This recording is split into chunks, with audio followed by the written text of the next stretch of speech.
This episode is adapted from a clinician-written article on Mentalyc and brought to life in audio for therapists who prefer listening on the go.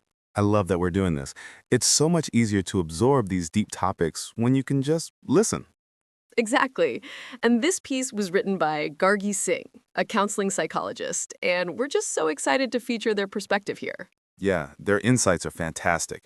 And just for a little context, if you're new to Mentalyc, it's a clinical intelligence platform designed to support therapists with our documentation and clinical reflection.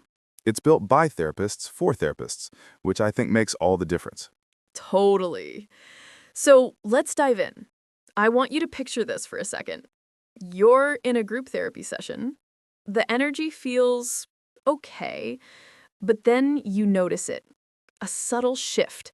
Maybe two members who usually engage are suddenly quiet, or the whole group starts deferring to one person's opinion without any challenge. That feeling, that web of unspoken dynamics, that's what we're talking about today. I know that feeling so well. It's like the air in the room changes temperature. And it really underscores the group therapy isn't just, individual therapy with more people in the room. It's a completely different organism. A different organism, yes. I love that framing. It's a unique relational field.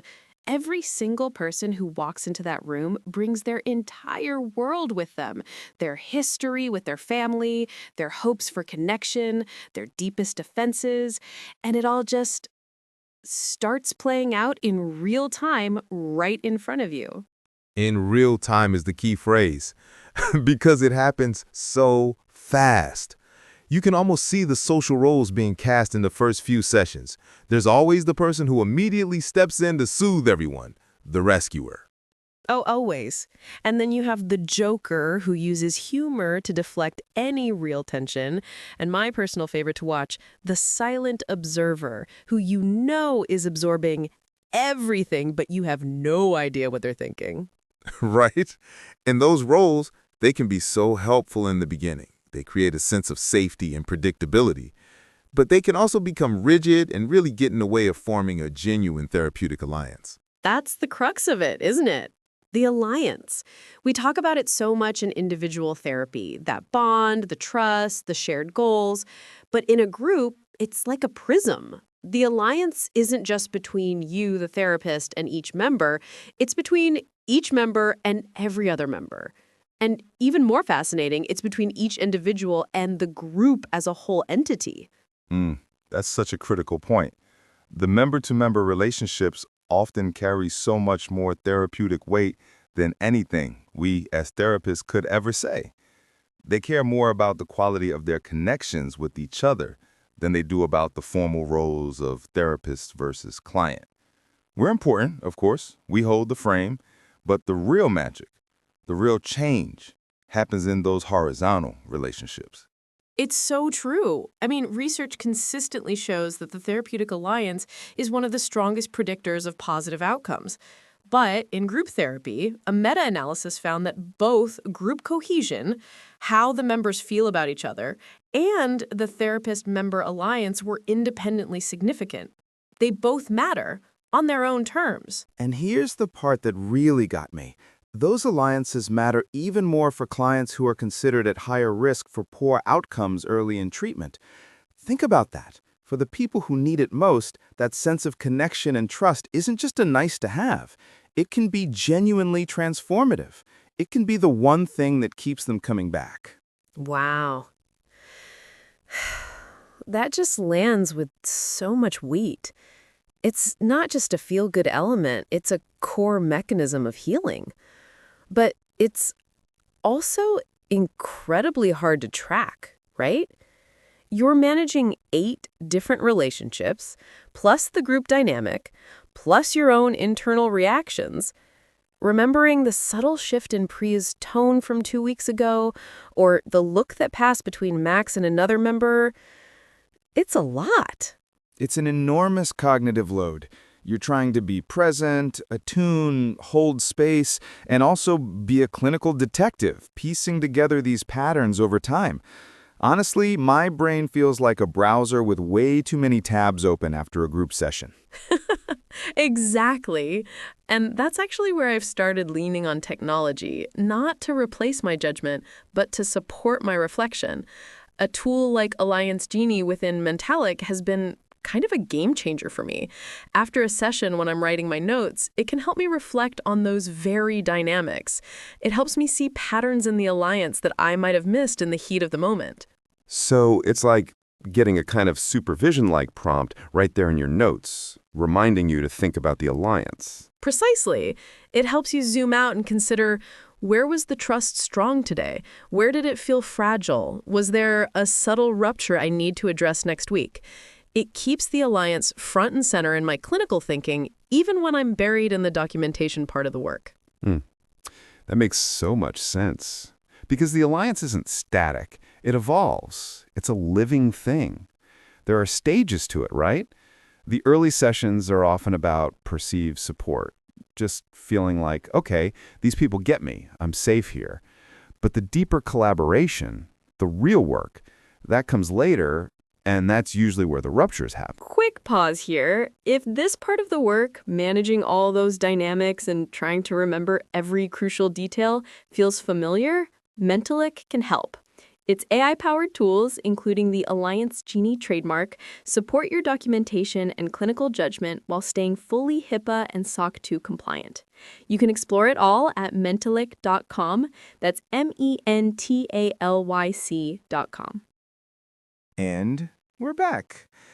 You mentioned ruptures, and that's such a huge piece of this.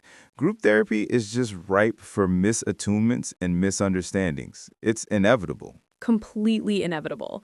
There's a beautiful and kind of painful example that was shared about this. Let's imagine a group. There's a member, let's call her Priya, who is very energetic and detailed in her storytelling. One day she's sharing a story, and another member, Max, cuts in with a laugh and says, "You always have so many details, I get lost halfway through." Oof. I can feel that. Even if it was meant playfully, that stings. Right? And the group laughs, and the moment passes. The therapist, let's call her Laura, lets it go. But in the following weeks, she notices Priya is quieter. She's not sharing with that same energy. The whole group dynamic has subtly shifted because of that one tiny moment. And that's the attunement piece for the therapist, isn't it? Laura sensed the shift. She didn't ignore it. She chose to bring it back to the group. Exactly. She gently asks, "Priya, I've noticed you've been less talkative lately. Did something in a recent session make it harder to share?" And that invocation, that creates the safety for repair. And Priya's able to admit, it's not a big deal, but I felt a bit self-conscious after that comment. It made me wonder if I was annoying people.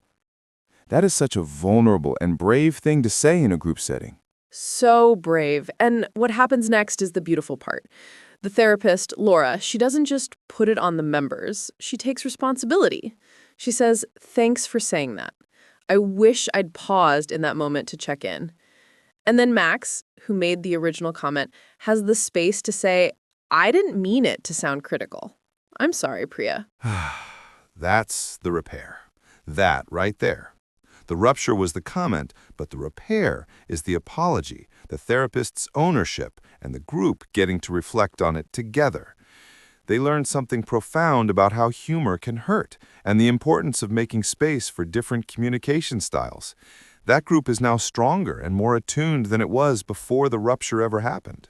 100%. The trust deepens exponentially after a successful repair.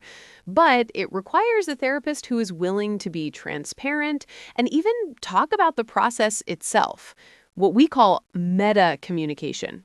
Oh, that's one of the most powerful tools in a group therapist's toolbox, just naming what you see happening. I remember reading about a therapist in the substance abuse group who would regularly say things like, "I notice we've all been very supportive of each other today, but no one has challenged anything anyone has said. What might that mean?" That's brilliant. It's not an accusation. It's a curious observation. It invites the group to become co-therapists, to look at their own collective patterns and decide if that's how they want to engage. It builds so much security and engagement, and it models how to have those difficult conversations. But to do that, you have to be tracking those patterns. You need to have the data points, even if they're just your own notes and reflections, to say, I've noticed this pattern. It really brings us back to the importance of our notes, not just for billing or legal reasons, but as a clinical tool for reflection. And anything that makes that process easier, I'm all for it. I mean, that new feature in Mentalyc, where you can transfer your notes to your EHR with a single click, no more copy pasting. Don't even get me started. It's a small thing, but it's a huge quality of life improvement.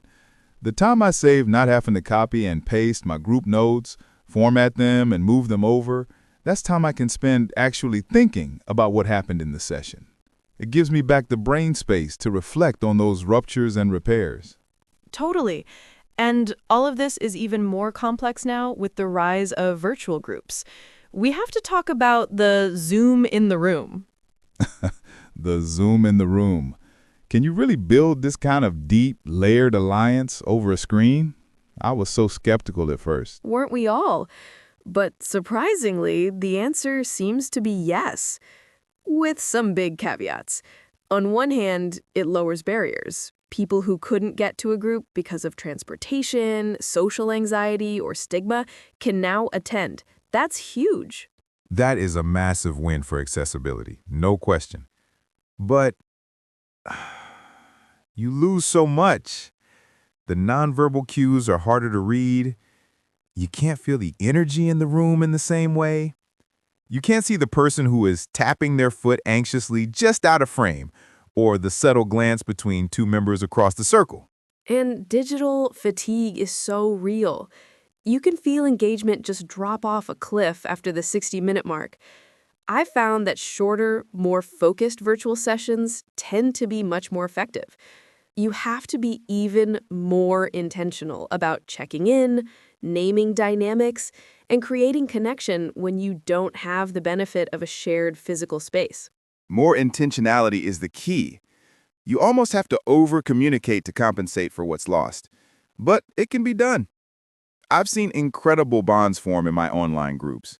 And sometimes the screen provides a layer of safety for people to be more vulnerable than they might be in person. That's a great point. It can feel less intimidating for some.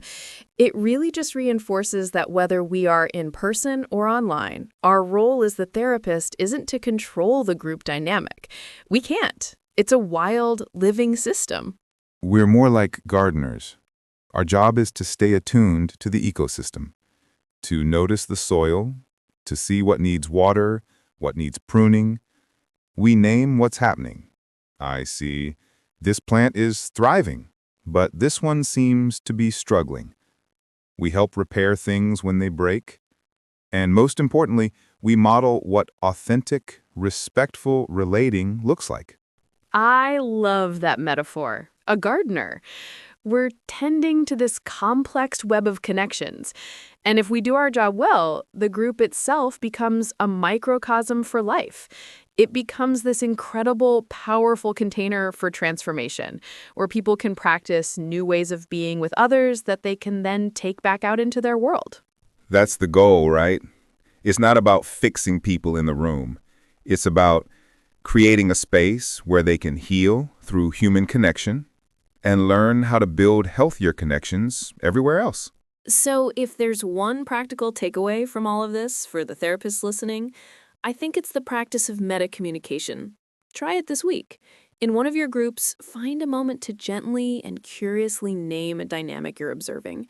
Something as simple as, I'm noticing a lot of quiet energy in the room today. I'm curious what that's like for everyone. And just see what happens. It can open up a whole new level of trust and depth. That's a perfect takeaway. It's small, it's actionable, and it can be incredibly powerful. It shifts you from being a director to being a curious facilitator, a gardener. Exactly. And of course, if you want support in tracking those alliance patterns and getting those reflective prompts session after session, the Alliance Genie feature inside Mentalyc is designed to help you reflect on those very connections, all without storing any recordings and while keeping your data secure. It's all about making the hard parts of our work just a little bit easier so we can focus on the human part, the connection.